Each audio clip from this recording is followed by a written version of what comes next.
Shalom, selamat siang.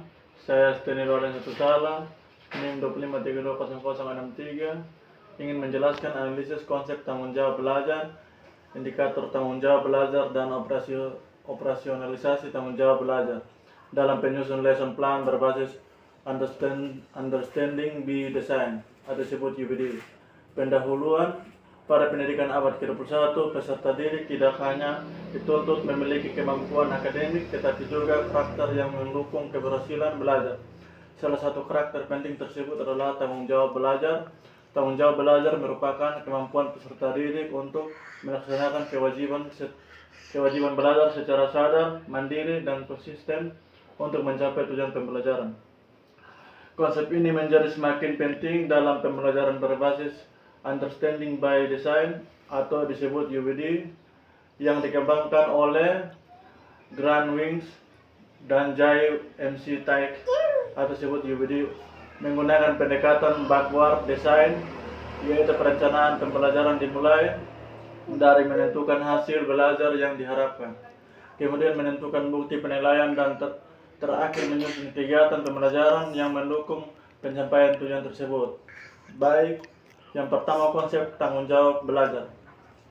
Menurut Thomas Licona, tanggung jawab adalah kesediaan seseorang untuk melaksanakan kewajiban dan menerima konsekuensi dan tindakannya. Dalam konteks pendidikan, tanggung jawab belajar berarti kesediaan peserta didik untuk terlibat aktif dalam proses pembelajaran dan menyelesaikan tugas belajar dengan baik. Sementara itu, Barry Zimmerman menjelaskan bahwa tanggung jawab belajar merupakan bagian dari self-regulate learning, yaitu kemampuan peserta didik untuk merencanakan, memonitor, dan mengevaluasi proses belajar sendiri. Peserta didik yang memiliki tanggung jawab belajar biasanya menunjukkan beberapa karakteristik, yaitu yang pertama, memiliki motivasi belajar yang tinggi, mengerjakan tugas tepat waktu. Yang ketiga, aktif bicara dan berdiskusi. Yang keempat, mampu mengatur waktu belajar.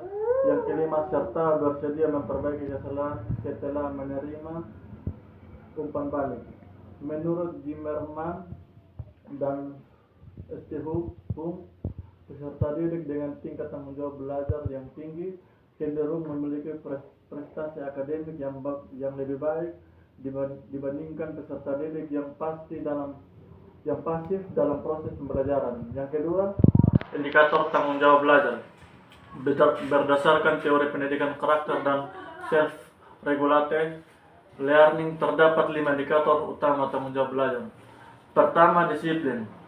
Disiplin belajar ditunjukkan melalui perilaku seperti hadir tepat waktu, mengikuti pembelajaran secara konsisten, mematuhi aturan kelas, dan mengumpulkan tugas sesuai jadwal. Yang kedua, kemandirian belajar. Kemandirian belajar terlihat dari kemampuan peserta didik mencari sumber belajar tambahan, menyelesaikan tugas tanpa bergantung pada orang lain, dan menentukan strategi belajar yang sesuai. Yang ketiga, komitmen terhadap tujuan belajar. Peserta didik yang bertanggung jawab memiliki target belajar yang jelas dan berusaha mencapainya meskipun menghadapi kesulitan. Yang keempat, refleksi dan evaluasi diri. Peserta didik mampu menilai hasil belajarnya sendiri, mengenali kekurangan, dan menyusun strategi untuk memperbaiki proses belajar di masa mendatang. Kelima, tanggung jawab sosial dalam pembelajaran. Indikator ini terlihat melalui kemampuan bekerja sama dalam kelompok, menghargai pendapat teman, dan menyelesaikan tugas sesuai peran yang diberikan. Kelima indikator tersebut dapat digunakan guru untuk menilai tingkat tanggung jawab belajar peserta didik selama proses pembelajaran berlangsung. Yang ketiga, operasionalisasi tanggung jawab belajar dalam lesson plan berbasis UBD. Dalam model UBD terdapat 3 tahap, yaitu Desert Result, Assessment, Evidence, Learning Plan. Ketiga tahap tersebut dapat digunakan untuk menanamkan tanggung jawab belajar kepada peserta didik. Di sini, Desert Result Pada tahap ini guru menentukan tujuan pembelajaran dan kompetensi yang diinginkan dicapai peserta didik.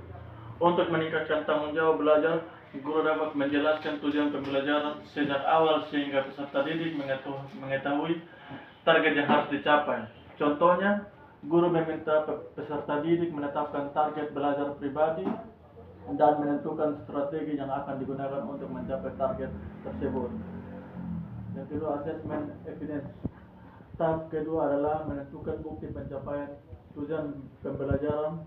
Guru dapat menggunakan berbagai bentuk penilaian seperti yang pertama, proyek, yang kedua, presentasi, yang ketiga, portofolio, yang keempat, laporan praktikum, yang kelima, penilaian diri, yang keenam, dan penilaian teman sejawat.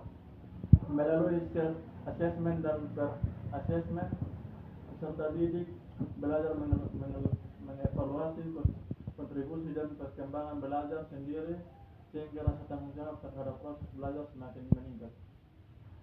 Yang ketiga, learning plan. Tahap terakhir adalah menyusun pengalaman belajar menggunakan kerangka Pareto. Where and what, guru menjelaskan tujuan pembelajaran dan indikator keberhasilan. Who, guru memberikan stimulus berupa video, studi, kasus, atau pertanyaan tematik untuk menarik perhatian peserta didik. Equip and experience, peserta didik diberikan pengalaman belajar melalui diskusi, praktikum, atau proyek. Rating and research, peserta didik diberikan kesempatan untuk memperbaiki tugas berdasarkan umpan balik yang diterima. Evaluate, peserta didik melakukan refleksi dan penilaian diri terhadap proses pembelajaran. Tailor-made, guru menyesuaikan pembelajaran dengan kebutuhan dan kemampuan peserta didik. Organize, guru menyusun pembelajaran secara sistematis dari pendahuluan ini hingga penutup. Melalui tahapan tersebut, peserta didik tidak hanya memperoleh pengalaman, tetapi juga belajar bertanggung jawab terhadap proses dan hasil belajarnya. Contoh implementasi. Salah satu contoh implementasi tanggung jawab belajar dalam UBD adalah Project Based Learning. Pada pembelajaran berbasis proyek, peserta didik diberikan tugas untuk menyelesaikan suatu proyek dalam kelompok. Setiap anggota kelompok memiliki tugas dan tanggung jawab masing-masing. Guru dapat meminta peserta didik membuat jurnal perkembangan proyek, melakukan refleksi mingguan, dan mempresentasikan hasil proyek di akhir pembelajaran. Kegiatan tersebut melatih kemampuan manajemen waktu, kerjasama, komunikasi, dan tanggung jawab individu maupun kelompok. Kesimpulan, tanggung jawab belajar merupakan kemampuan peserta didik untuk melaksanakan kewajiban belajar secara sadar, mandiri, konsisten dalam mencapai tujuan pembelajaran. Indikator tanggung jawab belajar meliputi disiplin belajar, kemandirian belajar, komitmen terhadap tujuan belajar, refleksi dan evaluasi diri, tanggung jawab sosial dan pembelajaran, dan lesson plan berbasis understanding by design. Tanggung jawab belajar dapat diintegrasikan melalui penetapan tujuan pembelajaran yang jelas. Penggunaan penilaian autentik serta penyusunan pengalaman belajar yang melibatkan peserta didik dan didik secara aktif. Dengan demikian, penerapan tanggung jawab belajar dalam UBD tidak hanya meningkatkan pencapaian akademik, tetapi juga membentuk karakter peserta didik sebagai pembelajar sepanjang hayat. Terima kasih. Mohon maaf. Baik, presentasi dari saya. Mohon maaf kalau ada salah. Kedepannya saya akan lebih baik lagi. Terima kasih. Shalom.